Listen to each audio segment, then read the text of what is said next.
नमस्कार, मी विजय गते. आपण पाहता नवराष्ट्र डिजिटल. मीरा भाईंदर महानगरपालिका विकासाच्या गोष्टी तर करते, परंतु मीरा भाईंदर महानगरपालिकेचा जो शिक्षण विभाग आहे त्याचा भोंगळ कारभार पुन्हा एकदा रस्त्यावरती उघडा दिसत आहे.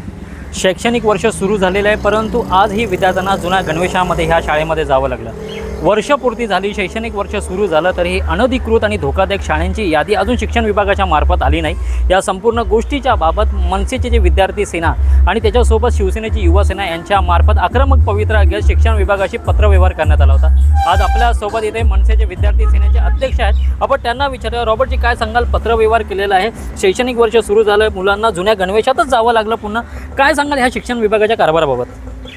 खरं तर दरवर्षी आम्ही शिक्षण विभागाचं, महापालिकेचे डोळे उघडायचा प्रयत्न करतो, प्रशासनाचा पण उघडायचा प्रयत्न करतो, पण प्रशासनाला का वेळेस जाग येत नाही ते मला माहिती नाही आहे. म्हणून प्रशासनाला आताच आम्ही निवेदन दिलं, आयुक्तांशी भेटलो, शिक्षण अधिकाऱ्यांना पण भेटलो की दरवर्षी मुलांना 4-4 महिने गणवेशासाठी, शालेय साहित्यासाठी त्यांना वाट बघावी लागते. ही का बघावी लागते? शासन तुम्हाला जर पैसा वेळेवर देत असेल तर तुम्ही त्या मुलांचं जे साहित्य आहे तुम्ही वेळेवर का देत नाही, असा आम्ही त्यांना सवाल केलेला आहे. आता बघूया हे लोक कधी देतात.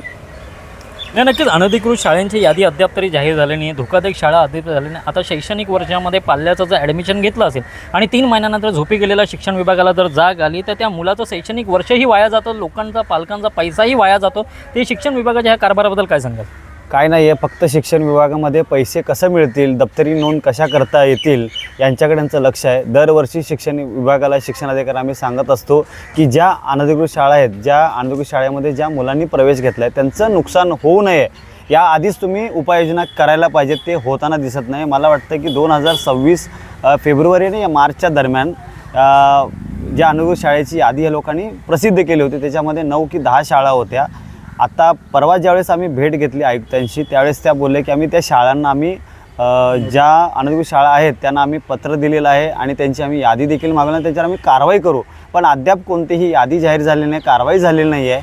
तर आम्ही त्यांना एक इशारा दिलेला आहे की येत्या 26 तारखेला महाराष्ट्र नवनिर्माण सेनेची एक संयुक्त बैठक होणार आहे. त्या बैठकीत काही जर ठोस उपाययोजना किंवा निर्णय घेतला नाही तर एवढ्या वर्ष आम्ही जे निवेदन दिलेलं आहे त्या निवेदनाची होळी महापालिकेच्या प्रवेशद्वारावरती आम्ही त्याचा निषेध व्यक्त करून आम्ही आंदोलन करू.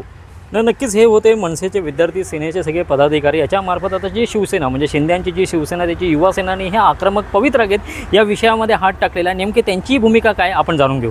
अनधिकृत शाळांचा प्रश्न हा आजचाच नाही, वर्षानुवर्ष अनधिकृत शाळांचा प्रश्न हा प्रलंबितच होता. दिनांक 4/6/2026 रोजी आम्ही युवा सेनेच्या मार्फत शिक्षणाधिकाऱ्यांना पत्र दिलं होतं. त्या पत्राचं उत्तर वेळेवरती न मिळाल्यामुळे आज प्रत्यक्ष शिक्षणाधिकाऱ्यांना भेटायचं ठरवलं आणि आमच्या युवा सेनेचं शिष्टमंडळ आज शिक्षणाधिकाऱ्यांना भेटलं. शिक्षणाधिकाऱ्यांना विचारणा करण्यात आल्या. असं मीरा भाईंदरमध्ये एकूण 366 शाळा आहेत, त्यापैकी 3 शाळा आहे अनधिकृत असं शिक्षण विभागाकडून ठरवण्यात आलेलं आहे. त्यांना नोटिसा दिल्या गेल्या आहेत, परंतु युवा सेनेच्या माध्यमातून आम्ही त्यांना विचारलं की बाबा नोटीस दिल्यानंतर त्या विद्यार्थ्यांचं जर शैक्षणिक वर्ष फुकट जात असेल तर याला जबाबदार कोणतं? शिक्षणाधिकाऱ्यांनी आम्हाला लेखी आश्वासन दिलेलं आहे की त्यांच्यावरती कारवाई करून जे शिक्षणापासून वंचित विद्यार्थी राहतील त्यांच्या शिक्षणाची सर्व जबाबदारी ही महानगरपालिकेची आणि शिक्षण विभागाची असेल. त्यांनी आम्हाला समाधानकारक उत्तर दिल्यामुळे आज आमचं शिष्टमंडळ फक्त आज इथे शिक्षणाधिकाऱ्यांना भेट देऊन जात आहे. परंतु 25 तारीखच्या आतमध्ये जर समजा ह्या सर्व कारवाई जर त्यांच्यावरती अनधिकृत शाळांवरती केली गेली नाही तर शासनाच्या मार्फत एक आम्ही परत पुन्हा पत्र देणार आहोत आणि त्या अधिकाऱ्यांवर कारवाई करण्यासाठी सांगणार आहोत. तसेच ज्या अनधिकृत शाळांची यादी ह्या लोकांनी काढलेली आहे, जर त्यांनी शाळा बंद केली नाही तर ते शाळा बंद कशा करायच्या ह्या युवासेना शिवसेनेच्या स्टाईलने आम्ही बंद करून दाखवू. जय महाराष्ट्र. मीरा भाईंदरमध्ये ज्या अनधिकृत स्कूल चालू आहेत आणि होत्या, आज पण 3चा आकडा आहे. या अगोदर हा आकडा 15 ते 16चा होता जेव्हा आमच्यावर गुन्हे दाखल झाले होते. हाच विषय होता शिक्षणाधिकाऱ्याकडे का अनधिकृत शाळा हे चालू होण्याच्या आधी तुम्ही नोटीस देऊन ती बंद का नाही करत. कारण जेव्हा तुम्हाला माहिती आहे की ही शाळा अनधिकृत आहे तर ती चालूच होऊन द्यायला नाही पाहिजे, त्याच्यात ॲडमिशनच झालं नाही पाहिजे. स्कूल जर आपली 15-16 जूनला चालू होते तर त्याच्या अगोदर जर लोकांना माहिती पडलं, त्याच्या अगोदर पालिकेचा फलक लागला तर तिथे ॲडमिशन घेताना पॅरेंट्स लोक आहेत ते थोडा विचार करतात. पण आपल्या मीरा भाईंदरचं दुर्दैव आहे की बोर्ड लावायला पालिकेचे अधिकारी जातात, तिकडून ते काढून फेकून टाकतात स्कूलवाले. म्हणजे काय होते का बोलतात ना, धारेवर धरल्याशिवाय काम होणार नाही. तर माझी अशीच विनंती राहील शिक्षणाधिकाऱ्यांना का तुम्ही नुसतं बोर्ड लावायचं काम करू नका. जी लिस्ट आहे ती तुम्ही पेपरामार्फत जाहिरात प्रसिद्ध करावी की पेपराच्या मार्फत पण लोकांना माहिती पडावं. कसं असते, दिसला तरच माहिती पडते.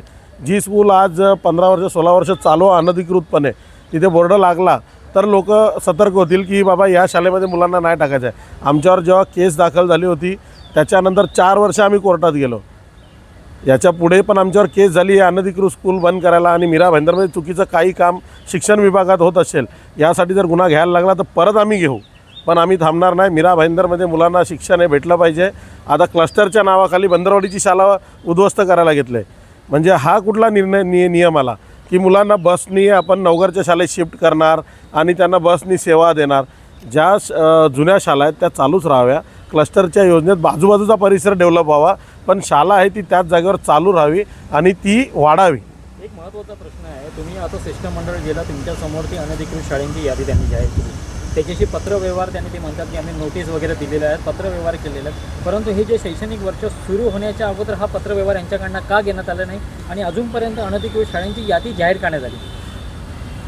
काय आता हे त्यांनाच विचारला पाहिजे. पण त्यांनी जे प्रश्न आम्ही प्रश्न विचारले त्यांनी उत्तरं दिली, आम्ही नोटीस दिल्या, आम्ही हिअरिंग घेतली. कुठेतरी साटेलोटं वाटतं. साटेलोटं वाटतंच. कारण काय आहे, प्रत्येक टाईमला शिक्षणाधिकारी जो बसतो त्याच्या अंगावर 2-2 जबाबदाऱ्या असतात. मग ते सांगणार आम्हाला इथे टाईम द्यायला भेटत नाही, आम्हाला तिथे टाईम द्यायला भेटत नाही.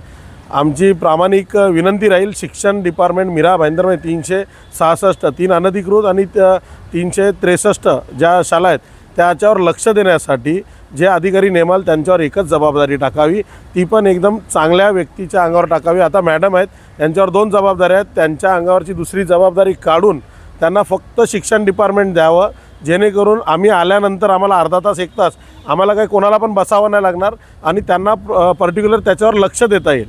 त्या विभागावर जे उत्तरं येतात की आम्हाला इथे पण बघावं लागते तिथे पण बघावं लागते, टाईम भेटत नाही, तर ही उत्तरं भेटणार नाही आणि त्या शिक्षण डिपार्टमेंटला थोडीशी वाव भेटेल. मीरा भाईंदरमध्ये मराठी शाळा आहेत, या वाढल्या पाहिजे आणि या वाढत राहण्यासाठी आम्ही जे करावं लागेल ते आम्ही मीरा भाईंदरच्या युवा सेनेच्या माध्यमातून माननीय आमचे कार्याध्यक्ष पूर्वेजी सरनाईक साहेब यांच्या नेतृत्वाखाली या मीरा भाईंदरमध्ये हे चालू ठेवणार.